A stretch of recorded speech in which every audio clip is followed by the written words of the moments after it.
Hello and welcome back to the channel. This is the Golden Octagon MMA podcast number 6. I am Matt Anderson, and on the right side of your screen, you have Dorian Rose. How are you doing today, my man? Doing good, man. Just getting ready for the Super Bowl coming up today. It's going to be a pretty contentious household with my wife being a Buccaneers fan and my dad being a Kansas City Chiefs fan, but gearing up for that, man, and ready to pod. Sounds like an interesting setting that I would not mind being a fly on the wall. It honestly sounds like a good time, I'm not going to lie. He is the reigning, defending pick champ. I didn't announce it, but I'll put his little belt up there. I know he was waiting on it, so there it is. I'm just going to give you a quick rundown on what we're going to go over in today's show. We're just going to talk about last night's fight card, just the main fights, the highlights, if you will. This upcoming week's card. Some top fights that you just want to talk about from there, and then just anything else that you want to talk about. We can just kind of run off the rails. We don't really have a set list for today, but it's okay. But before we get started, all of you out there, if you're watching this, if you wouldn't mind, please put a thumbs up on this video. We really do appreciate it. And also, if you're not subscribed to the channel yet, what are you doing? Come on now, subscribe. Click that little red button right down there at the bottom of your screen. That is all that we ask. Let's jump right into the first topic on today's show. We are going to talk about last night's fight card. Alistair Overeem versus Alexander Volkov. What a fight card it was. Started off with a bang to begin with. Knockout. I believe it was the first fight of the night. The dude got knocked clean out. And then pretty stale card all the way up until the main two fights, to be honest. Corey Sandhagen opened up 30 seconds into the fight with a flying knee. Frankie Edgar out cold, super scary knockout. And then in the main event, Alistair Overeem just come in, just looked like he wasn't, I don't know. He looked like he didn't want to be that champion that he had talked about being. And Alexander Volkov just really put it on him. Quickly finished him, Nothing else to be said there. So let's just jump in to the card itself. We'll talk about Alistair Overeem versus Alexander Volkov first. What are your takeaways from this fight altogether? One of my takeaways, the main takeaway from it is Alistair Overeem is he's a long staple in the heavyweight division in the UFC for such a long time, and you've always wanted to see him get that title. And I know he's made a lot of headlines, within the week because he was saying that this was going to be his so-called final run. And he was saying that, he's basically going to have one more final run before he can capture the title. And I've always been a big Overeem fan, and you've always wanted to see him finally realize his dream of becoming UFC champion. But it's just, with that knockout that Volkov put on him, you could just see it all flush down the drain. And I don't think, because I know you were saying that it didn't seem like Alistair wanted to be the champion, I really think it was just that Volkov gave him that much of a problem, more than I anticipated, because looking at the size of those two when they're standing next to one another, I mean, Alistair Overeem is 6'4", 250, 255. He's a good, solid built dude, and he looked tiny compared to Alexander Volkov. Alexander Volkov looked like a giant, and Alistair Overeem could not try to get inside at all because every single time he would, Volkov would pop him with a knee, a little short elbow, or he would just crush him with that jab, just like he kept crushing him with over and over, and he battered Overeem's face.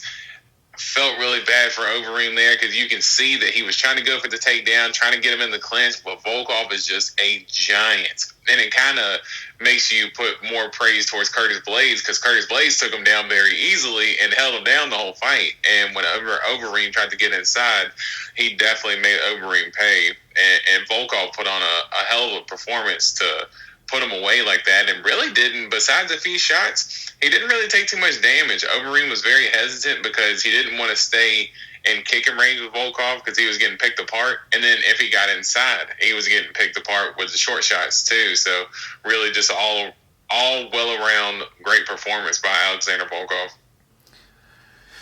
I would agree with everything like you said. I just want to point out like the one thing like that just stood out to me in the first round. Every time Alistair does this, he tends to lose. He gets hit with a shot and he'll shell up against the fence. At that point, I was like, you know what?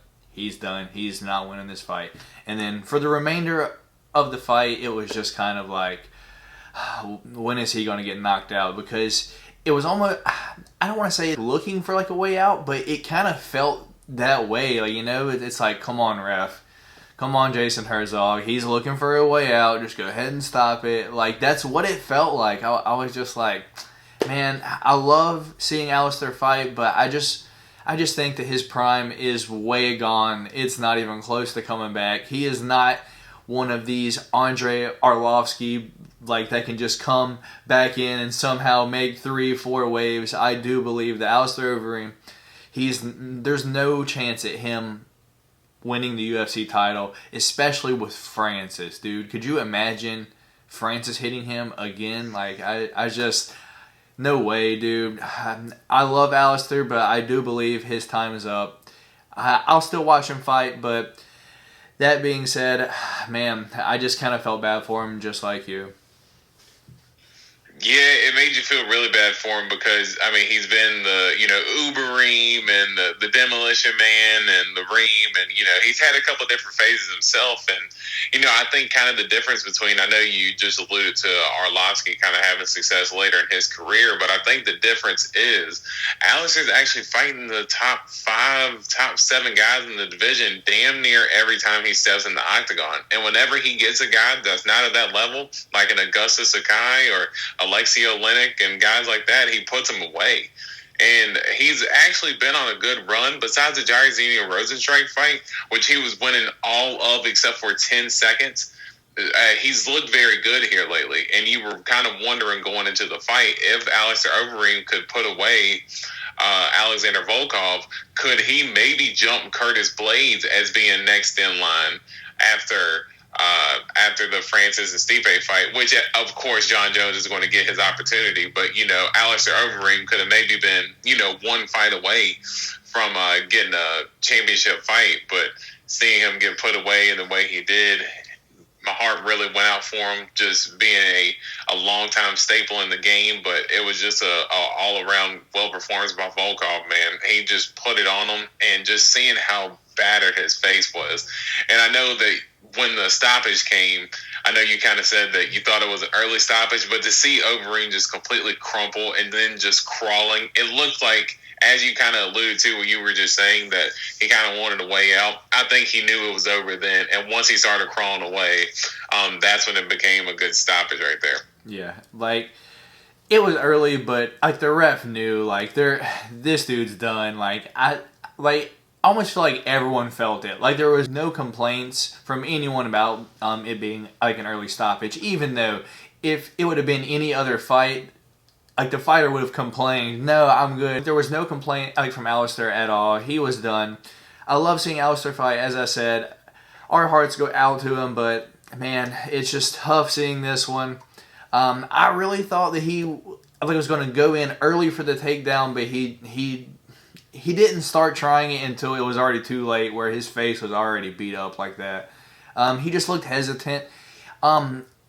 Also, like, another thing like that stood out was in the stare downs. Like, I could just see, like, Alistair, like, kind of like patted his back and like was almost like, oh, this is a big guy. Like, at that point at the stare down, I was like, oh, this might not go Alistair's like way that he thought it was going to go. Like, he just, like, the look on his face changed. Like not like in the stare down like change, but like in the oh shit change. Like, oh, this is a big guy. Like, I think at the stare down, like when he like shook hands with him, patted his back, at that point he knew. He was like, oh, this is not good.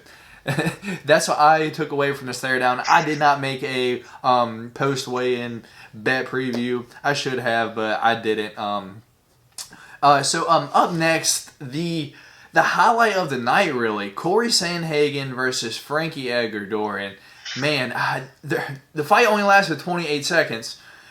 Me and you both put a bet on Frankie Edgar because we just like, man, he was a huge underdog, plus 300. Like, you can't do Frankie Edgar like that. He always has that fight in him. Frankie Edgar is a dog. But Corey Sandhagen coming out, showing why he is the top of the division.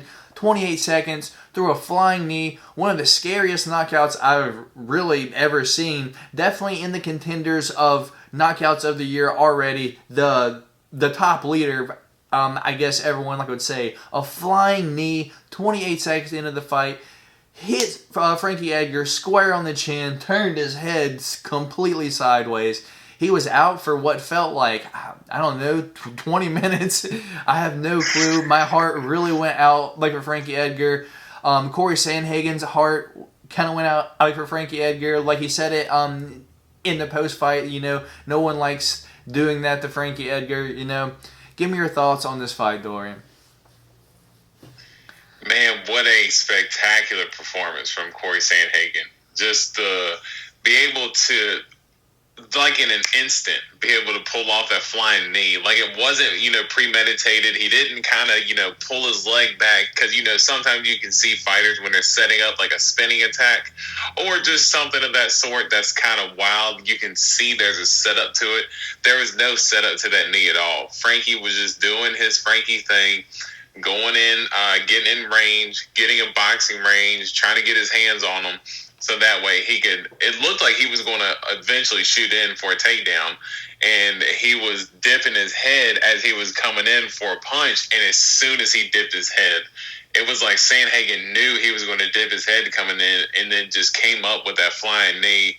And like you said, knockout of the year so far. I mean, I know it's been a very short-lived year, but I mean, just the beauty of that knockout, like for him to be able to pull that off, it was very crazy to see. And again, just feeling so bad for Frankie Edgar because, you want to kind of see him realize the championship. I know he's already one of the UFC greats and, he's going to be in the Hall of Fame once his career is all said and done. So, I mean, it's not to say that, he's never realized a title. You want to see him win it, but you like to see those types of guys, the veterans, sort of how we were alluding to with Alistair Overeem, kind of later in his career, making another run towards the title. He had a very hard-fought fight with Pedro Munoz and won that fight.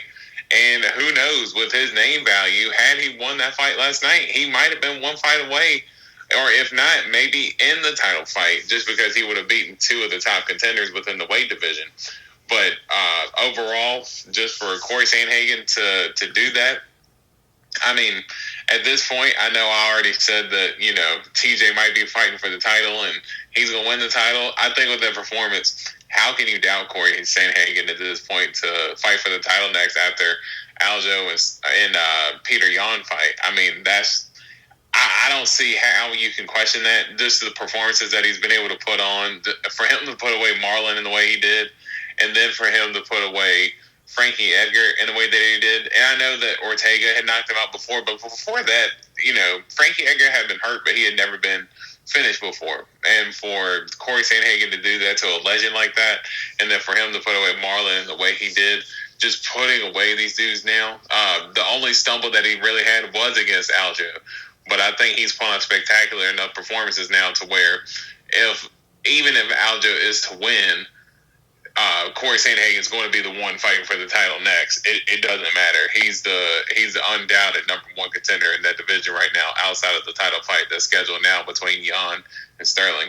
Okay.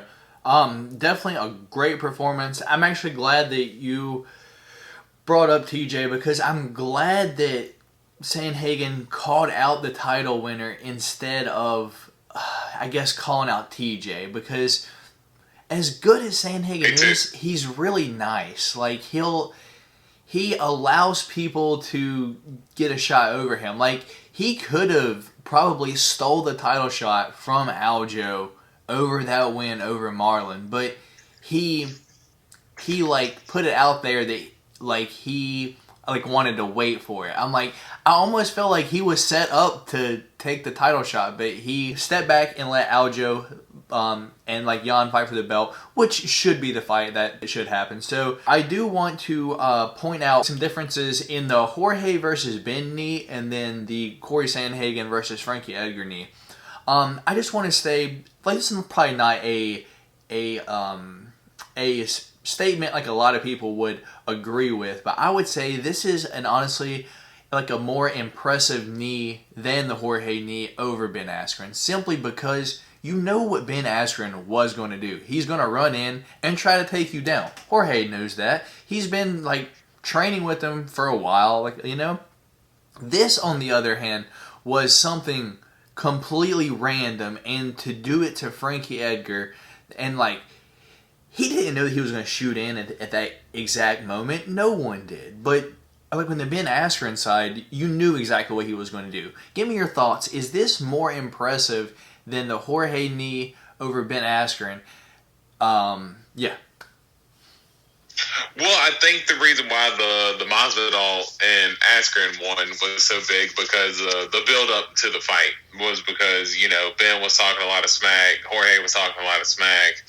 Jorge said he was going to keep the fight standing for 14 minutes and 30 seconds and beat him up, and then finally finish him with like 5 seconds left in the round. And Askren was saying that he was going to basically hold him down and control him and ground and pound him and smash his face and things like that. So I think the reason why I guess it had more of a bigger pop to it was because the build-up to the fight was bigger. But as far as which was more unique, it was definitely the Sandhagen one, and it was sort of to what I was saying with the no setup. Like, there was no setup with the knee at all. You know, Masvidal had a running start to get the knee, you know, really impacted to knock him out. You know, Sandhagen literally just kind of stepped back, just waited for Frankie to bait in so he could dip his head and go for the punch, and as soon as he dipped his head, he timed the knee perfectly just like that and was able to land it on him and get him out of there. Definitely. Impressive victory by Corey Sandhagen. All of our hearts go out to Frankie Edgar and Alistair Overeem. It was a tough night for them. We hate to see them lose. But on to the rest of the card. Michael Johnson loses to Clay Guida. Alexandre Pantoja defeating Manel Kape. We'll talk about that one in just 1 second. Beneil Dariush getting it done over Diego Ferreira. A tough fight. And Mike Rodriguez losing to Danilo Marquez. I feel bad for Mike Rodriguez after his last loss to Ed Herman, man. So let's just talk about Clay Guida versus Michael Johnson just real quick. Man, I really thought Michael Johnson had the power and the quickness to get Guida out of there. He hit him a few good times, and I was like, oh goodness. But getting close to the end of the fight, Guida, just gas tank, was still full and was honestly throwing what Johnson should have been throwing. Knees up the middle. He hit Johnson with some knees up the middle, which makes no sense if you look at their height difference. Johnson was leaning over so much like that. I was like, oh goodness, this is not going to be good. Give me your thoughts on just what played out here, just in a few minutes, just quick. Well, part of what Michael Johnson was doing, or part of what Clay Guida was doing to make Michael Johnson dip his head like that, was that Clay Guida was mixing it up very well. He was going for the takedowns. He was faking the takedown and then coming up with that overhand right. And he crushed Michael Johnson with that hand a couple of times. And, you know, I told you before the fight had started, I actually threw a little bit of money on Clay Guida to win that fight straight up, because just Michael Johnson's performances, really, I would say after probably the Dustin Poirier fight, he's been up and down ever since probably that fight.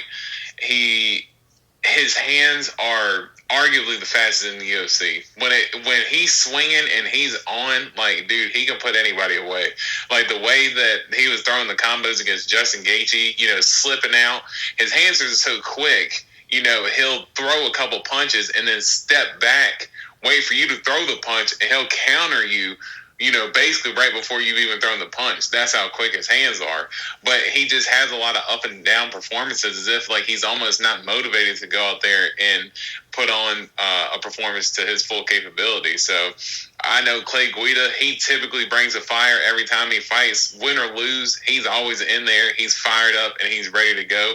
And I thought that was actually a bad matchup for Michael Johnson, especially for Clay Guida, for him to be able to mix up the wrestling as well as he can.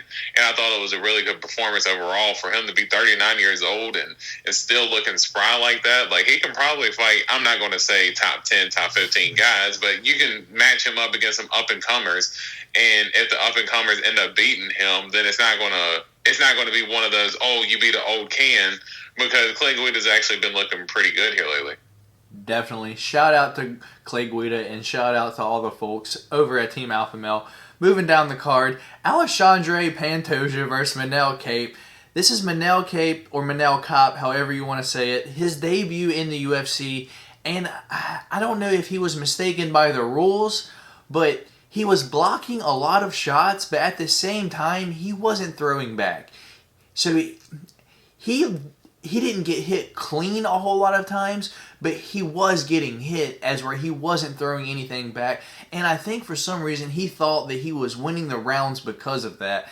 But there was a 30-27 round in there. A judge gave Alexandre Pantoja all 3 rounds. Manel Kape looked like a super bad sport at the end, just didn't want to shake dude's hand at all. I thought it was clear that Cap clearly lost the fight because he just wasn't throwing back or anything. Give me your thoughts on this fight. Yeah, I thought it was just kind of funny because, Kape, he kept, every single time Alexander Pantoja would land, even if he landed clean or if he kind of grazed a shot on him, Manel Kape kept doing a little dance or something like that as if, it wasn't impacting him. And I think that actually kind of hindered his performance in the eyes of the judges, too, for doing that because, as you said, he would block a shot, he would dance, and then not throw anything back.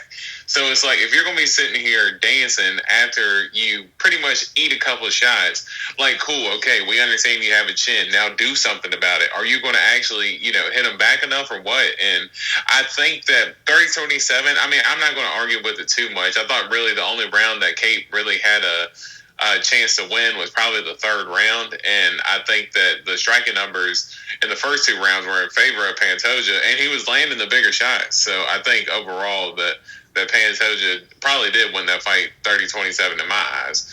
But Kape overall, just him doing, he was really irritating me when he was doing the shaking and stuff like that. It's like, dude, okay, I understand that you like to dance and stuff like that, but can you actually start applying some pressure here and act like you want to win the fight? And then for him to have the bad sportsmanship afterwards, it's I had enough.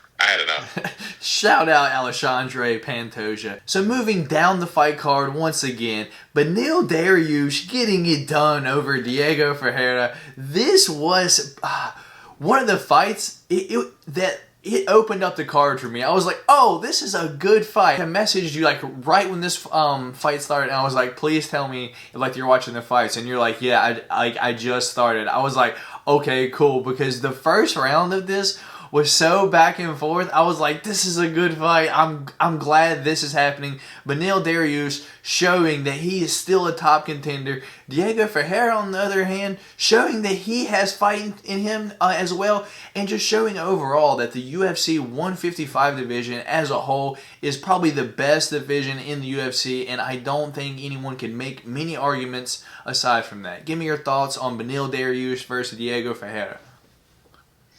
Yeah, I even told you that I wanted to kind of save some of the talk last night for the pod because Beneil Dariush, man, he's one of those kind of old consistent fighters as well. I think he's had 18 or 19 fights in the UFC by now. He's always been able to put on good performances, and I know that after that Alexander Hernandez loss that he had, a lot of people had written him off and kind of saying that, oh, well, he's an old veteran, match him up against up-and-comers and until he loses, and then they'll cut him from the UFC. But really, ever since that loss, I mean, he's beaten guys like Drew Dober, Scott Holtzman, Drakkar Close was another up-and-comer. And then Diego Ferreira just had, he was on a 6-fight win streak going into this. And his last win against Pettis, he looked really good in that fight. He pretty much dominated Anthony Pettis from beginning to end. And for Dariush to just kind of, get set back constantly. He had that flying knee from hell that he ate from Edson Barboza too, as well as getting knocked out by Alexander Hernandez. And for him to be able to rebuild himself into the position that he's in now he's going to insert himself into the top 10, and he's also on a 6-fight winning streak, I believe. He's put on a nice little string of fights here, and I think that he's in a position to where he can possibly end up getting into the top 8, top 6 fighters because he's able to put on those types of performances. I loved at the beginning of the fight, he came out immediately and started pressuring Diego Ferreira, and he was going for the takedowns, even though, Diego Ferreira has very good jiu-jitsu. Dariush trusted his instincts enough to take him down, stay out of danger, land some good ground and pound, and even when Diego was able to get up on his feet, Dariush was constantly pressuring him and was pressuring him with the striking, and then that would keep Diego's hands up in the air, and then that's when Dariush would then shoot in and take him down, and it was just a complete performance from Dariush from beginning to end, and he has really firmly entrenched himself in the top 10 of the lightweight division. Definitely.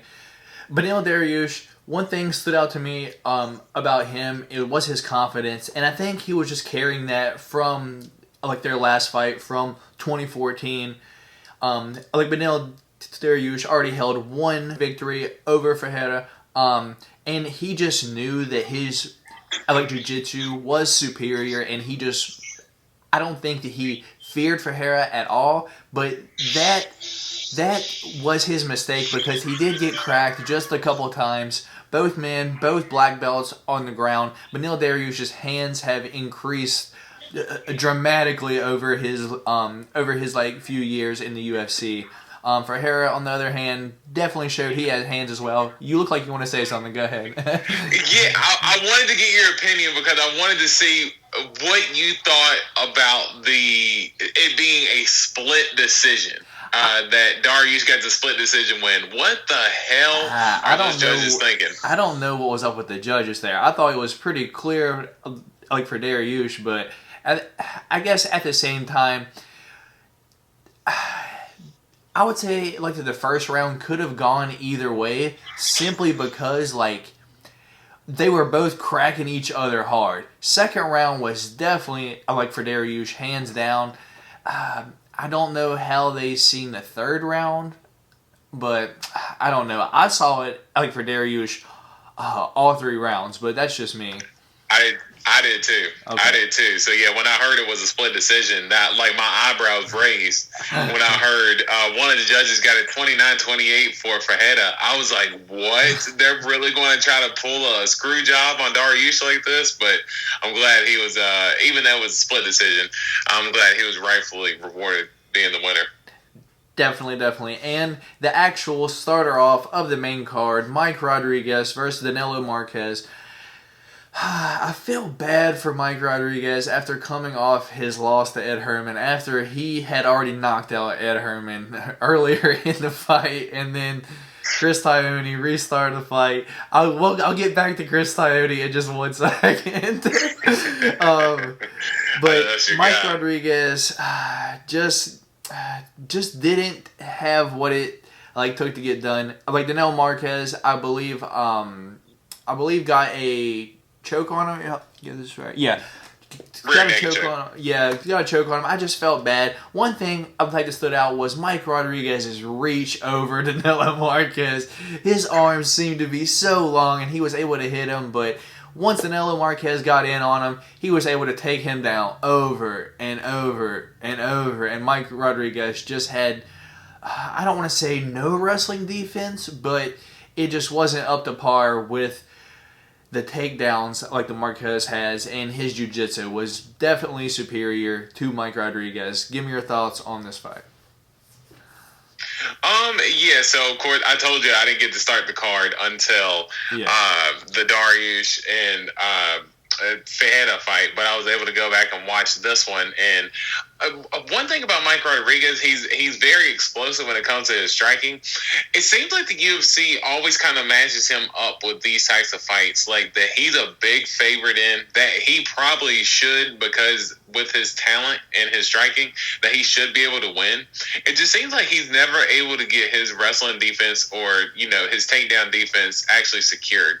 And it seems like he always ends up in a position to where, I know the Ed Herman fight, that Ed Herman was basically knocked out before, he actually got hit with a body shot. It wasn't a low blow.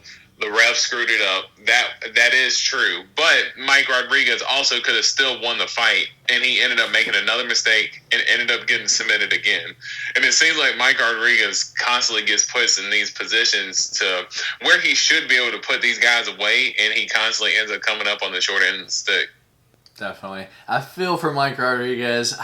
I just want him to do well. The dude is so talented, so athletic. He has potential, but there's just things that keep him back from getting these big wins that everyone feels like that he should get. Before we move on, the next week's card, I just want to mention Chris Tione. This is my girlfriend's favorite referee. For some reason, she goes, he's like a grandpa. It cracks me up. But she's his favorite referee, and I'm like, yo, he's the worst referee. Please tell me that you saw him. I forgot what fight it was. They were mid-fight. Like the fighter ran into him, and he's like holding the fighter, like, here, sir, just go over this way. I was laughing so hard. Go back and watch the prelims if you haven't seen it. It's so funny. I was dying laughing, and she was like, it's not that funny. I'm like, yes, it is. He's so bad. Just get out of the way. Yeah, yeah, but that's all I have to say about this week's card overall. Do you want to say anything about the card from last night, Dorian? Nah, that's pretty much it. Just feeling bad for the older veterans and Overeem and Frankie, coming up on the short end of the stick in their fight, but good performances by Volkov and Sandhagen. Definitely shout out Overeem, shout out Frankie Edgar. Hate to see what happened to them, but that's the sport. We must move along, and move along we will to next week, UFC 258, Kamaru Usman versus Gilbert Burns. I'm just going to run down just the card real quick, like the main card. Kamaru Usman versus Gilbert Burns, Macy Barber versus Alexa Grasso, Kelvin Gastelum versus Ian Heinisch, Pedro Munoz versus Jimmy Rivera, Maki Pitolo, Coconut Bombs is back against Julian Marquez, however you say it. That is the main card. So we'll talk about Usman and Burns itself in just 1 second. But just any other fight from this card that you just want to talk about for just a few minutes? Yeah, kind of just looking at the card overall, really seeing what Macy Barber is going to look like in her return. Seeing her in her last fight against Roxanne, Roxanne put on a good performance against her, but the only thing that kind of stunk was that Macy Barber tore her knee in the fight. Roxanne won the first round, but I think striking-wise, it looked like Macy Barber was starting to come on before her knee ended up giving out on her. And, it kind of seemed like she never really got a fair chance to kind of represent herself. So I think this is a good fight with Alexa Grasso to do that. But the only thing with Macy Barber's style, she's a bully. And she'll walk you down. She swings hooks. Like, she's very aggressive and she's very dangerous. Most of her opponents that she's fought up to this point has not had the striking potential of Alexa Grasso. Alexa Grasso is very potent with her hands. She's very crisp with her boxing. And if Macy Barber's not careful, she might end up catching some good shots, and Alexa Grasso might be able to put her out of there. I think Alexa Grasso kind of suffers a little bit similar to Michael Johnson, one of those people who kind of just hasn't seen their full potential of fighting. And I think that's going to be, if you can get Alexa Grasso's A game and then you get Macy Barber's A game, I think that can be a potential for fight of the night with their styles. I agree with you there. Definitely going to be a fun fight. It's the co-main event for a reason. Like the UFC trying to get back behind Macy Barber, but at the same time, they know they have a young gun killer with nice hands in Alexa Grasso. Moving down the card, Kelvin Gastelum, Ian Heinisch, going to be a good fight. Pedro Munoz versus Jimmy Rivera. I don't know why this is on the main card. Like to be honest, I almost feel like this should be like the main fight of the prelims. That would be what I would do. But the fight that I want to focus in on is the return of Maki Pitolo, Coconut Bombs. In his last fight, I believe he got knocked out or just lost. But this dude has power. He's dropped dudes KOs with body shots multiple times. I'm really interested in Maki Pitolo. The dude looks just like he has that it factor as a fighter that me personally I enjoy watching. Anything else on this card that you want to talk about before we make our picks, Dorian? I think the return of Calvin Gastelum too is going to be very interesting to see. You know, I believe he's coming off of 3 losses in a row: the Izzy fight, the Darren Till fight, and then the Jack Hermanson fight. Which I know the Darren Till fight wasn't as bad because it went down to a split decision. It was he didn't suffer much damage or anything like that. Of course, the Israel Adesanya fight, that was fight of the year in 2019. An absolute war that those two dudes put on, and still to this point, my favorite fight that I've ever seen. But to have the quick loss that he did to Jack Hermanson, you know, he really needs to get it turned around here, because if he's on a 4-fight losing skid, I mean, he might be looking at some pink papers. So I'm curious to see. Ian Heinisch is a young, fiery guy. He's got good hands as well. He's a fast starter. So I'm curious to see how that fight's going to go too. Excuse me, I don't want to seem like a casual MMA fan, because, as you know, we have been doing this for a while. We have been watching for a while. I looked at this card. I'm like, didn't Kelvin Gastelum just fight Ian Heinisch? I get Ian Heinisch and Jack Hermanson kind of mixed up. Just two of those faces that just kind of look the same to me. I don't know what it is, but it is a different opponent. Definitely going to be an interesting card overall. Before we talk about Kamaru Usman versus Gilbert Burns, let's just make our picks real quick, and then we'll get into the main fight just itself. So me personally, I'm going Gilbert Burns, Macy Barber, Kelvin Gastelum, Pedro Munoz, and Maki Pitolo. Those are my 5 picks for this main card, Dorian. Throw yours at me just so we can get this out of the way and we don't forget to, because I do forget things. Nah, it's all good. So yeah, I'm going with Maki Pitolo as well. Give me Pedro Munoz. I'm actually going to go for the upset. I'm going for Ian Heinisch in the Kelvin Gastelum fight. I think that I'm just going to be curious to see where Kelvin's headspace is going to be at coming off the losing skid that he's on. And then I'm going to go with Macy Barber, and then I'm going to go with Kamaru Usman as well. Okay. Which brings us perfectly to our main fight of next weekend. Kamaru Usman, the reigning, defending champion, against Gilbert Burns. You pick Kamaru, I pick Gilbert. Let me know why you think it will be and still when Saturday night comes. I really think the big reason why is because Gilbert Burns, he is a good fighter. He's much more developed at 170. You can see that his striking's came along so much, especially in the Tyron Woodley fight. Are you?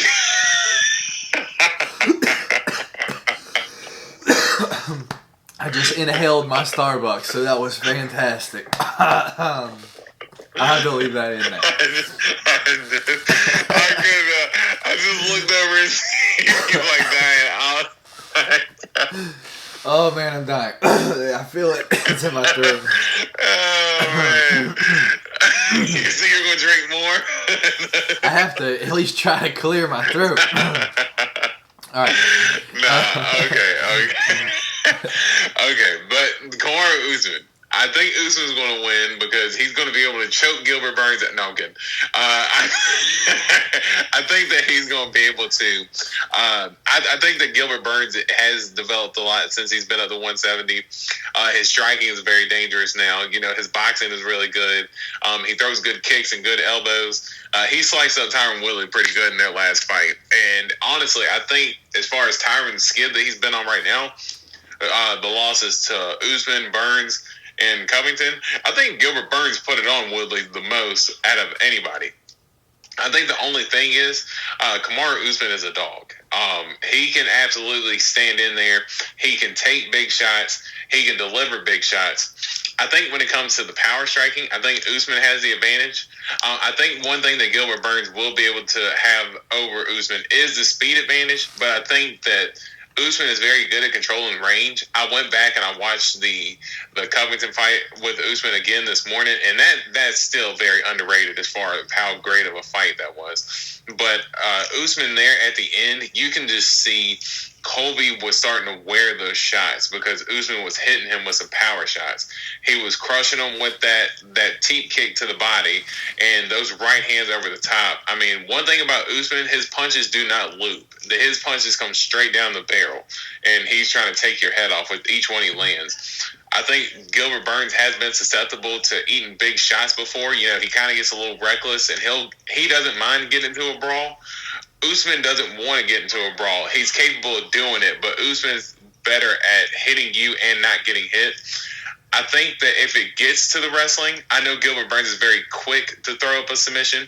I think that Usman is strong enough to be able to control those positions to where he can neutralize Gilbert Burns' submission attempts, and I think that he can ride out a decision win over Gilbert Burns.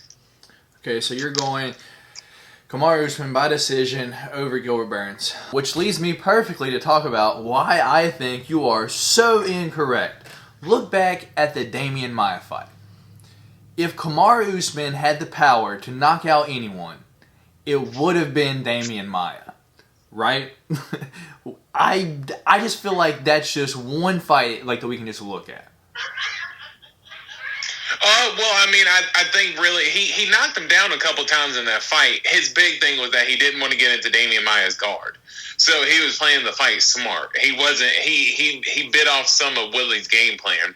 You know, having your hands ready to defend the takedown, and then if you throw a big shot, even if you knock him down, don't get into Damian Maia's guard, because once you get on the ground with Damian Maia, I mean, you're in his world from that point going forward. So I think Usman sort of just played it smart when he knocked him down to not try to get on top and go reckless and get caught in the submission. And then you look at Burns versus Maia.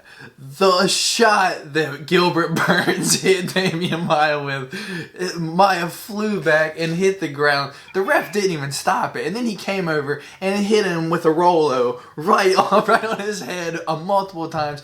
Definitely put Maia out. I look at that fight just to single out himself. I know MMA math doesn't work, but it is just something that just stands out.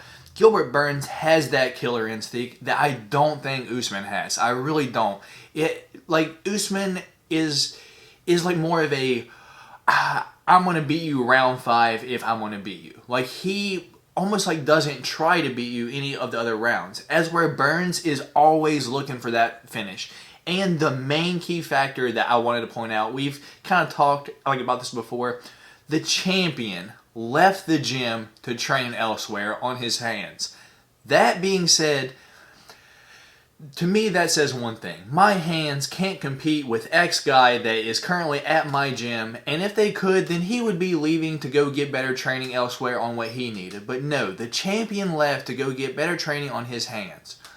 That being said, I don't think it's enough time. I think Gilbert's hands are better. I think Gilbert has more power. I think if it ends up on the ground, I think Gilbert submits him. I don't see Usman even winning this fight. I do think Gilbert Burns is the best 170-pound fighter right now outside of one guy.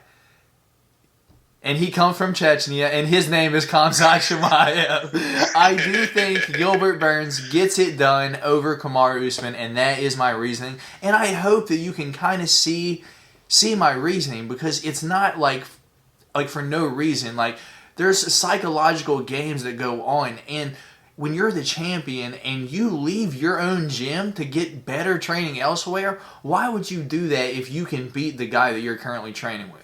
You wouldn't. I get what you're saying to that point, but then again, the only thing is that, one of the things that Usman did was he went to Trevor Whitman, which Trevor Whitman is one of the better coaches in the game. He individualizes and, more of a striking base, but he's an individual coach, so he's hands-on. Usman was at Sanford MMA with Gilbert Burns, but that's more of a big tier gym, sort of like an American Top Team or Jackson Wink, where some of the guys are just kind of going in there and going through the motions of things. Kamaru Usman taking himself to Trevor Whitman, I think, is a smart move because, one, is going to develop his striking a lot more, because look what Trevor Whitman has been able to do with Rose Namajunas, turn her into a champion. Look what he did with Justin Gaethje. He's turned Justin Gaethje, of course, it was the interim champ, but he's gotten him to the championship level now. And I think Kamaru Usman packing his bags and going to Trevor Whitman to get better at his game, I don't think there's too much wrong with that. I don't think that just because he left the gym means that Gilbert Burns was dominating him. I think Kamaru Usman did it to better himself because he's actually getting more individualized coaching. And I know one of the things that I believe Anthony Pettis was saying going into the Nate Diaz fight was that one of the reasons, and of course, Pettis has a lot of excuses, but one of the things that he actually said that he felt really good about was that, it wasn't the Cerrone fight. It wasn't the Diaz fight. It was the Cerrone rematch. And when he was going into the Cerrone rematch, he said that he was getting a lot of individualized coaching due to the quarantine. But he said that helped him feel better than he has ever felt when he's fought because he's got more individualized coaching and he's not just in the gym going through the motions. And I think that's a big reason why Usman left Sanford to go to Trevor Whitman, was to get more individualized coaching to help perfect his craft. And why would you want the guy in the same gym as you coming for the same title? I mean, what if it gets to the point to where, he wants the coaches, Usman wants the coaches in his corner and they say, well, I'm going to back Burns. Well, then it's like, well, what am I going to do at this point? So at least, I think for his championship reign, he did the smart thing because at the end of the day, the sport's a selfish sport. They're going to be looking out for themselves first and foremost. And I think with him making that move to Trevor Whitman, it was more just to better himself rather than it would be to maybe run from Gilbert Burns because he knows that Gilbert Burns is better. It blows my mind, like when the fighters say that I went X place to get more individualized training.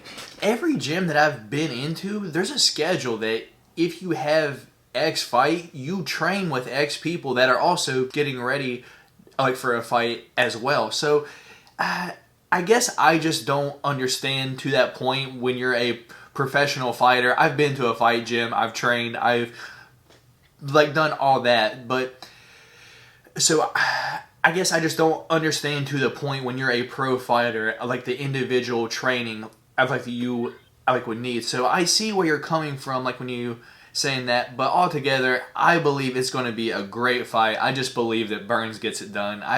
He's shown that he has more tools than Usman has shown that he has tools. I'm just going to say that. Like, Usman may have those tools, but he hasn't let anyone see them yet. But, Burns has showed all of. I'm not sure if he showed all of his tools either, but he has showed more tools than Usman to get people out of there. And yeah, I kind of agree with that. But one thing I can say too is that, man, I watched that Covington and Usman fight, and the way Usman went out there in the 5th round and put it on Colby to get him out of there. He definitely has killer instinct when capable, but he has a very good gas tank, and that dude can go for a good little bit when it comes to fighting. So yeah, I believe in his gas tank and the individual coaching thing. I know I get what you're saying, but I think a lot of fighters they don't want to feel like they're going in the gym and just going through the motions and things like that. I mean, look at the big deal with Alpha Male and TJ. It was because TJ wanted to get better coaching or get more individualized coaching with Dwayne Ludwig, because Dwayne Ludwig was putting more of his time into focusing on TJ's craft than it was him just standing in line and going over drills with the rest of his teammates in the gym. So I can understand to a certain extent. It's sort of like, because I haven't done any training or anything like that, but playing football in school and things like that, you always have the head coach, and the head coach is always going to kind of go through the drills, but the ones that you build the bond with the most is your position coach. So for me, I was the offensive lineman and defensive lineman, and most of my bonds were built up with the individualized coach or the very specific coach. And I can understand fighters wanting that, basically, a fight camp surrounding you rather than a fight camp surrounding the whole gym. You want it more individualized on you, because it's a selfish sport at the end of the day. And, if you can perfect your craft, why wouldn't you do that? And why would you want to have somebody like Gilbert Burns, you train with him, you're kind of giving him the insides on what you're working on. And I think that Trevor Whitman, Usman going to Trevor Whitman, a more striking-based coach, I think he's actually working on tools that he hasn't had to show yet, because he's always had the wrestling background. And I think one of the things that, kind of goes by the wayside for Usman is that he also accepted the fight with Masvidal on short notice. I know Masvidal didn't have a training camp and things like that, but I would have to imagine that he was trained. Usman also did not have a training camp for a striker to the likes of Jorge Masvidal, but he always knows that he has that ace in the hole when it comes to the wrestling to dominate a fight if he wants to like that. And I think with him being with Trevor Whitman, he's perfecting on more of his craft that he just hasn't shown us yet. We were talking about how we were going to view this upcoming card, but I believe, Dorian, I've just sold myself on purchasing this pay-per-view. I honestly can't wait to see what happens. I will be spending my hard-earned money to watch this. I'm sure you will as well. Don't tell me if you're not, but that's what I want to do. That's pretty much all the fights all together. I don't really have like the prelim card pulled up. If there's anything like that stands out on that card, we will talk about it next, like this upcoming Sunday. That being said, we will only be doing one show a week from now on. Every Sunday we will be doing this show, and if I have time, I will be doing the post weigh-in bet breakdowns. Anything else that you want to talk about in today's video, Dorian?